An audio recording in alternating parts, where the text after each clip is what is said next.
Hello everyone, and welcome back. Or in case you're wondering, my therapy friends have got the night off. They need the rest, much more than I do really. So shall we? Now, if you remember, we was about to read I'm okay, but you're not okay. So shall we?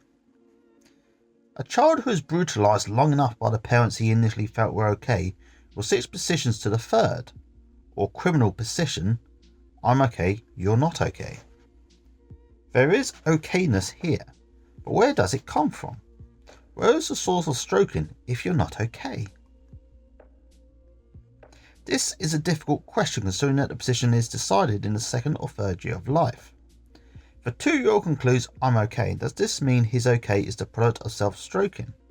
And if so, how does a small child stroke himself? Like this, I imagine. Much like you would a dog or cat. This is a joke for you people, because obviously we all know this is metaphorical stroking, not literal stroking.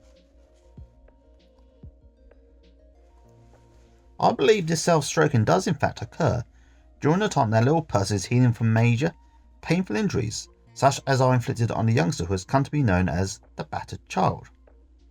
This is the child who has been beaten so severely that bones and skin are broken. Anyone who has had a broken bone or massive bruises knows the pain. Common in battered children are extremely painful injuries such as broken ribs, smashed kidneys and fractured skulls. How does the every breath agony of broken ribs or excruciating headache from blood in the spinal fluid feel to a toddler? It's getting bleak tonight, people, I'll be honest with you. But we gotta persist. At some point, unfortunately, a toddler has experienced this. And survived. Barely, probably. But if they can experience it, we can read about it, alright? We shall continue. Every hour, 5 infants in this country, this was at the time of reading, which was in the 60s, by the way, okay? So I don't know what the stats are now. Just as a little disclaimer. Every hour, 5 infants in this country receive injuries of this kind at the hands of their parents. I'm not going to say much here because, you know, there's not much what I can say really without, you know, swearing and probably violating YouTube's policies on words and other things. But I imagine we are all probably thinking the same thing right about now. Just remember, people, those thoughts may be dark, but you are not. So, you know, just remember that, right? I believe that it is while this little individual is healing, in a sense lying there licking his wounds, that he experiences a sense of comfort alone and by himself, if for no other reason than that his improvement is in such contrast to the gross pain he has just experienced. Well, yes, I think we all know this. Not being beaten is better than being beaten, ironically. Sorry, I don't know why I pulled that face. Keep doing that tonight. Anyway, back to the book. It is as if he senses, I'll be alright if you leave me alone. I'm okay by myself. As the brutal parents reappear, he may shrink in horror that it will happen again. You hurt me. You are not okay. I'm okay, but you're not okay. The early history of many criminal psychopaths who occupy this position feel this kind of gross physical abuse. And this is very true. Many children who go through this often become brutal people themselves. It's worth noting that the Austrian dictator with the toothless moustache was beaten regularly by his father. Apparently, his father believed that his failure at school was intentional, and not because he was an idiot or a second-rate artist. And he was beaten regularly as a child and as a teenager. And look what happened to him. So just hold on to those thoughts, people, okay? Just hold on to them. If, however, you have been being a child and you haven't done evil things, then Great. That's really good. See, I was never beaten as a child, so I'm kind of lucky in that respect. But I know not everyone was as lucky as I was. If you're here, that means you survived. So, bloody well done you, alright? You're getting through this. You're here. You're doing something right. Such a little person has experienced brutality, but he has also experienced survival. I just mentioned survival. What has happened can happen again. I did survive. I will survive. He refuses to give up. As he grows older, he begins to strike back. He has seen toughness and knows how to be tough. He also has permission to be tough and to be cruel. Hatred sustains him, although he may learn to conceal it with a mask of measured politeness. Kel Chessman said, "There is nothing that sustains you like hate. It is better to be anything than afraid." For this child, the "I'm okay, but you're not okay" position is a life-saving decision. The tragedy for himself and for society is that he goes through life refusing to look inward. He is unable to be objective about his own complicity in what happens to him. It is always their fault. It's all them. Incorrigible, I think that's how you pronounce the word, criminals occupy this position. They are the persons without a conscience, convinced that they are okay no matter what they do, and that the total fault in every situation lies in others. This condition, which at one time was referred to as moral imbecility, is actually a condition in which the person has shut out any incoming data that anyone is okay. For this reason, treatment is difficult, since the therapist is not okay, along with everyone else.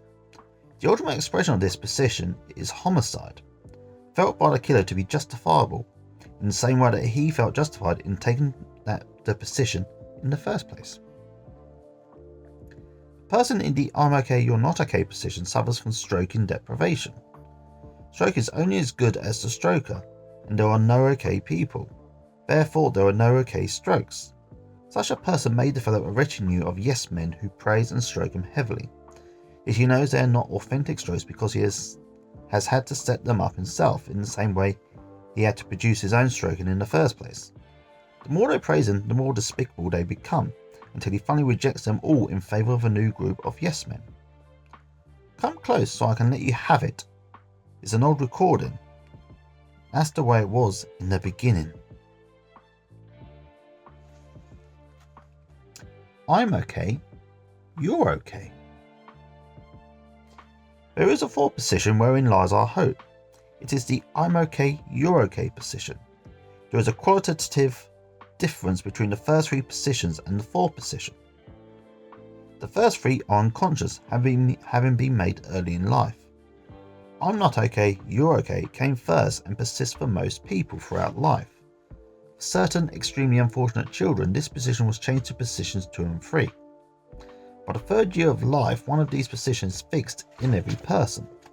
The decision as to position is perhaps one of the first functions of the infant's adult in the attempt to make sense out of life, so that a measure of predictability may be applied to the confusion of stimuli and feelings. These positions are arrived at on the basis of data from the parent and child. They are based on emotion or impressions without the benefit of external modifying data. The fourth position, "I'm okay, you're okay," because it is a conscious and felt decision, can include not only an infinitely greater amount of information about the individual and others, but also the incorporation of not yet experienced possibilities which exist in the abstractions of philosophy and religion. The first three positions are based on feelings. The fourth is based on thought, faith, and the wager of action. The first three have to do with why. The fourth has to do with why not. Our understanding of okay is not bound to our own personal experiences, because we can transcend them into an abstraction of ultimate purpose for all men. We do not drift into a new position. It is a decision we make. In this respect, it is like a conversion experience. We cannot decide on the fourth position without a great deal more information than most persons have available to them about the circumstances surrounding the original positions decided on so early in life. Fortunate are the children who are helped early in life to find they are okay by repeated exposure to situations in which they can prove themselves their own worth and the worth of others. Unfortunately, the most common position shared by successful and unsuccessful persons alike is the "I'm not okay, but you're okay" position. The most common way of dealing with this position is by the playing of games. Byrne defines a game as the following: an ongoing series of complementary ulterior transactions progressing to a well-defined predictable outcome. Descriptively, it is a recurring set of transactions, often repetitious, superficially plausible with a concealed motivation, or more colloquially, a series of moves with a snare or gimmick. I believe all games have their origin in a simple childhood game, easily observed in any group of 3-year-olds. Mine is better than yours. This game is played to bring a little monetary relief from the awful burden of the not okay. It is essential to keep in mind what the "I'm not okay, you're okay" position means to the 3-year-old. I'm not okay means I'm 2 feet tall, I'm helpless, I'm defenseless, I'm dirty, and nothing I do is right. I'm clumsy. I also have no words with which to try to make you understand how it feels. You're okay means you're 6 feet tall, you're powerful, you're always right, you have all the answers, you are smart, you have life or death control over me, and you can hit me and hurt me, and it's still okay. Any relief to this unjust state of affairs is welcome to the child. A bigger dish of ice cream, pushing to get first in line, laughing at sister's mistakes, beating up little brother, kicking the cat, having more toys, all give monetary relief, even though down the road is another disaster like a spanking, getting hit by little brother, being clawed by the cat, and finding someone who has more toys. Grown-ups indulge in sophisticated variations of the "mine is better" game. Some people achieve temporary relief by accumulating possessions, or living in a bigger, better house than the Joneses, or even reveling in their modesty. I'm modest. I'm the most modest person you'll ever meet.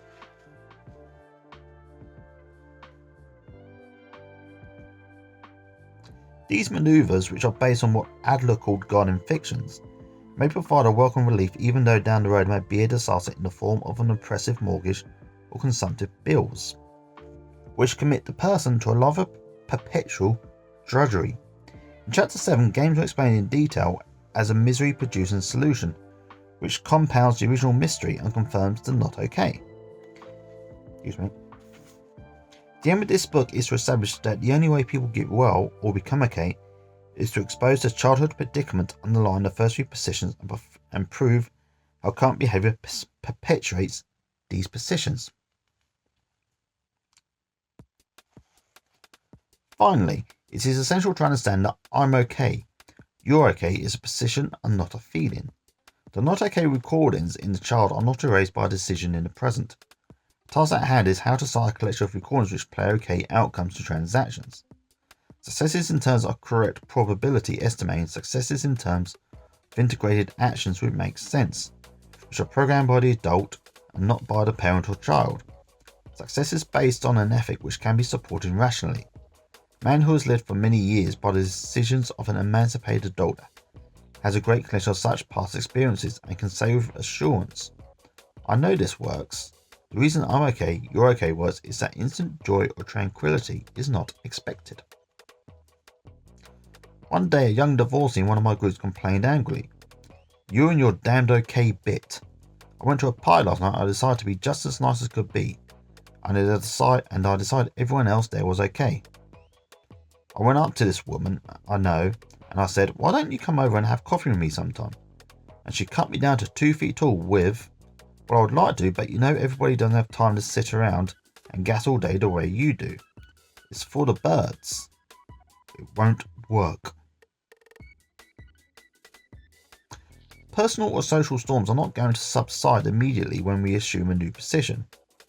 The child wants immediate results, like instant coffee, and immediate relief from acid indigestion. But to be fair, we all want instant relief from acid indigestion, don't we? Or is it just me?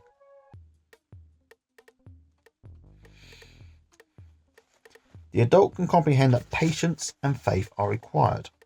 We cannot guarantee instant okay things by the assuming of the I'm okay, you're okay position.